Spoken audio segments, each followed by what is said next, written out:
In the secluded depths of the Sharia Mountains in southern Siberia, a secret has lain hidden, undisturbed for thousands of years. It was in this remote wilderness, far from the prying eyes of civilization, that a discovery was made, one that would challenge the very bedrock of our understanding of human history. It was in 2013 when a team of 19 researchers led by Georgy Sidorov embarked on an expedition to explore the area located on Gornaya Sharia, a mountain rising 3,600 feet above sea level. Situated in a secluded region of Russia, this area was once inaccessible, guarded by checkpoints during the Soviet era. The expedition was initiated based on intriguing reports from the area about the presence of numerous unusual megalithic objects in this remote location. Upon arriving at the specified location, the research team was shocked at what they stumbled upon. It appeared as a gigantic supermegalith, so mysterious that it defied the chronicles of human history. The Gornaya Sharia megaliths, as they came to be known, consisted of immense stone blocks, appearing to be granite, characterized by flat surfaces and right angles. What was even more shocking was the estimated weight of the stones, which was more than 3,000 tons. This would make the Gornaya Sharia megaliths the largest megalithic stones ever discovered in human history. The systematic arrangement of the granite rocks hinted at intentional design, a purposeful architectural effort that went beyond mere natural formation. They were meticulously stacked one atop the other, reaching a height of approximately 140 feet. The sheer size and scale of these stones immediately posed a baffling question. How were such enormous blocks carved, transported, and assembled in such a remote and challenging landscape? According to Sidorov's notes, the structures were around 100,000 years old, a timeline that pushed back the boundaries of known human architectural endeavors by tens of thousands of years. This revelation was not just surprising, it was revolutionary. It suggested the presence of a civilization with advanced knowledge and capabilities long before what was traditionally accepted in the annals of human history. Georgy Sidorov and his team were astonished by the colossal size of the structure.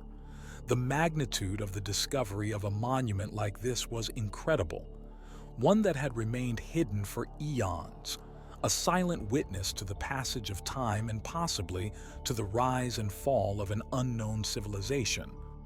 The insights and observations written by Sidorov would prove crucial in unraveling the mysteries of this enigmatic site. The sight of the huge granite blocks, meticulously stacked in a wall of polygonal masonry, suggested a level of architectural sophistication that was previously unimagined in that era. Sidorov noted the construction's resemblance to other ancient megalithic structures such as Stonehenge and the Egyptian pyramids, yet unique in its own right. The comparison was not just in terms of the sheer size, but also in the mystery of the purpose and functionality of the site.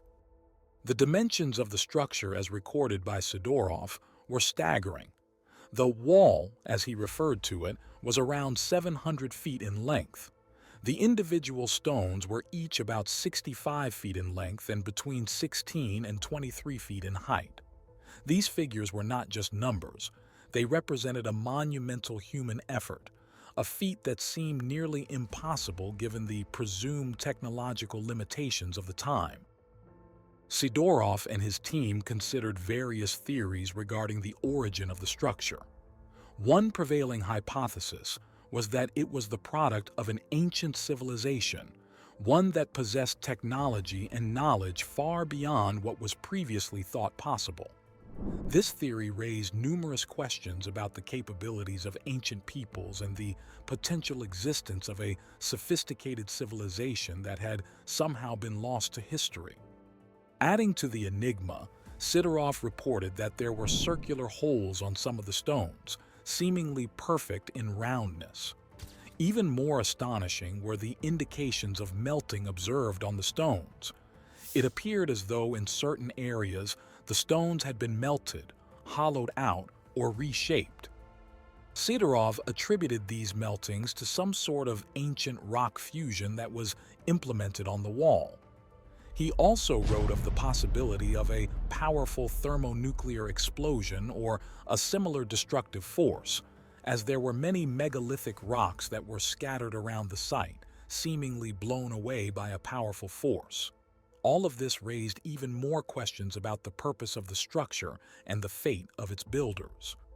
The complexity of the site was further highlighted by Sidorov's description of additional structures in the vicinity. He spoke of a strange cyclopean construction of vertically set boulders standing on a giant foundation. Moreover, Sidorov recounted how during their expedition they encountered unexplainable phenomena. The compasses of the entire group behaved erratically, deviating inexplicably from the megaliths. This phenomenon led to speculation about a negative geomagnetic field in the area, possibly a residual effect of some sort of ancient energy field. This phenomenon of geomagnetic anomalies is not unique only to Gornaya Sharia, as it has been observed at other ancient sites around the world. It often leads to discussions about the advanced understanding of the Earth's magnetic fields by ancient civilizations and their ability to manipulate or utilize these forces in ways that are not yet understood by modern science. Unfortunately, the worsening weather conditions limited the ability of Sidorov and his expedition to explore further, yet the data collected provided invaluable insights into the layout and scale of the ruins. As the team departed, the sense of mystery only deepened. The immense size and unexplained origins of the Gornaya Sharia megaliths represented a puzzle that was far from being solved. Yet, the question arises, if these structures were indeed built by humans and not a natural formation, then how could an advanced civilization thrive in such an inhospitable location, a place known for its harsh climate and extremely severe winters? What would motivate them to settle in such a challenging environment? Wouldn't it have been simpler for them to migrate southward to warmer territories and establish their settlements there? During the peak of the last ice age, around 20,000 years ago, Siberia, along with much of the northern hemisphere, experienced a profound climatic shift. Despite the colder climate and the spread of ice sheets, however, the conditions in Siberia were relatively more favorable than those in Europe and North America. In contrast to the extensive glaciation that enveloped North America and Northern Europe, Siberia was not completely covered by ice sheets. The region was predominantly characterized by the Mammoth Steppe, an expansive biome marked by cold, dry conditions, yet abundant in grasses and herbaceous plants. This unique ecosystem supported a diverse array of megafauna, such as woolly mammoths, woolly rhinoceroses, and other large herbivores, as well as the predators that hunted them. This rich environment provided ample resources for the support of human populations, offering both food and materials essential for survival. In fact, archaeological discoveries such as tools and artifacts have already proven that there were human populations living in Siberia during the Ice Age.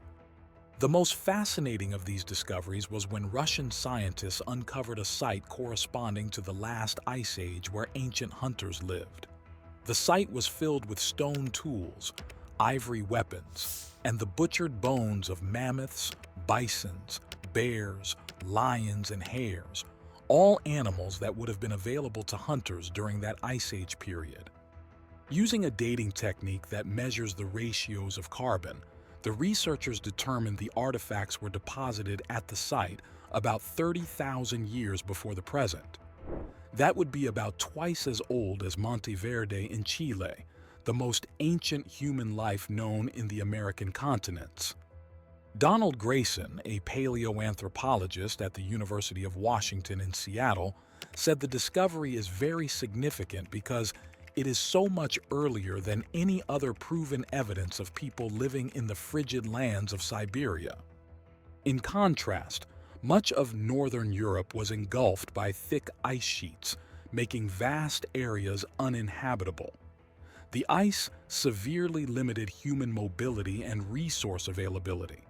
Human settlements in Europe were primarily concentrated in the southern regions, which, though free of ice, still endured a cold climate. These areas served as a refuge for humans and animals, but the resources available were scant compared to the abundant mammoth steppe of Siberia.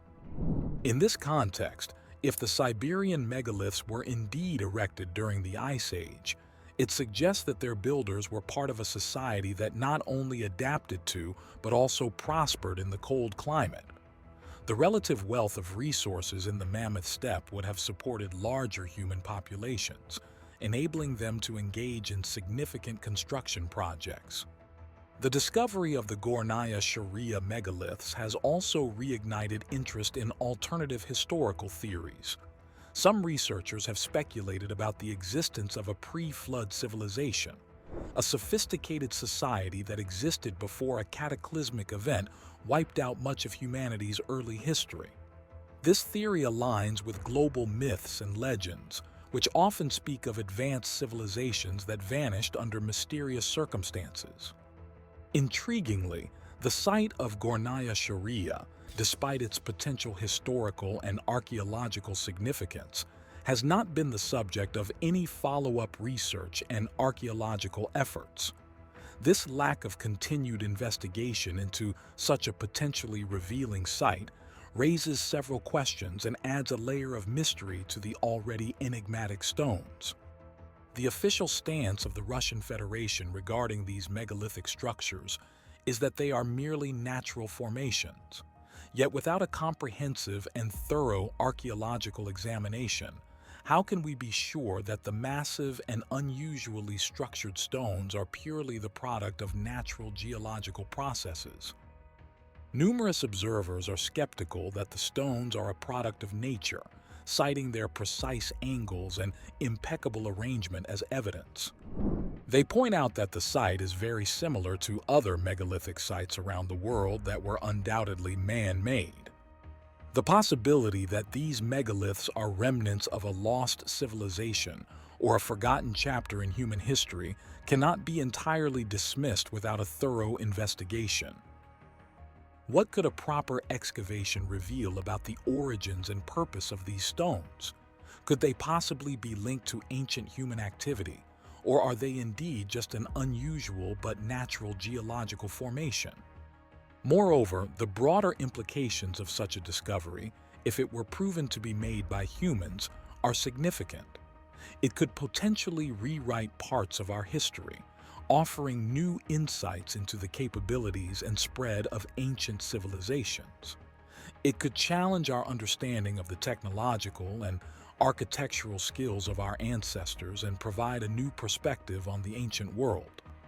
Do you believe the site is a natural formation or the product of a long-lost advanced ancient civilization? Tell us your theories in the comments below. And if you're interested in more strange discoveries in Siberia, watch our video about Archaim, a lost city discovered in the wilderness of Russia that is surrounded by mysteries. See you in the next video.